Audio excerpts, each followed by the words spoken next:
Paghahandog ng tulong pinansyal at makinaryang pansaka. Itong suportado ng Trabaho Party List na isa sa mga hakbangin ni Pangulong Bongbong Marcos upang mapalawak ang oportunidad sa sektor ng agrikultura at turismo sa bansa. Ang buong detalye hatid ni Edniel Parosa.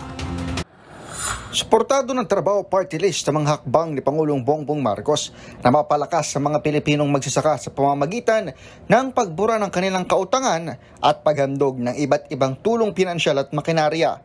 Nitong ipinagdiwang ni Pangulong BBM ang kanyang ika-67 kaarawan, inihandog niya ang pagbura ng utang ng halos 6,000 magsasaka, bagay na tinutukan niya para mapalakas umano ang sektor ng agrikultura ng bansa. Ayon sa Trabaho Party List, layunin ng hakbang ng presidente na mapagaan ang kanilang pasanin at mapalakas ang sektor. Dagdag ng Trabaho Party List, maaaring tutukan ng pamahalaan ng pag-invest sa iba't ibang sektor na maaaring sumuporta sa agrikultura gaya na lamang ang turismo. Sa posibleng panukala ng Trabaho Party List, maaaring palaguin ng pamahalaan ng farm tourism, bagay na maaaring makapagbukas ng mas maraming trabaho at oportunidad sa nasabing sektor maging sa turismo.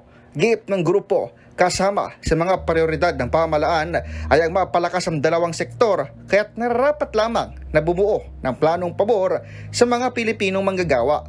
Bukod dito, malaking tulong din umano ang paghandog ng non-wage benefits sa mga manggagawa sa travel and tourism sector, isang panukalang isusulong ng Trabaho Party List sa Kongreso para sa lahat ng sektor. Para sa MBC TV and Network News, ito si Edniel Parosa. Una sa Pilipinas, una sa Pilipino.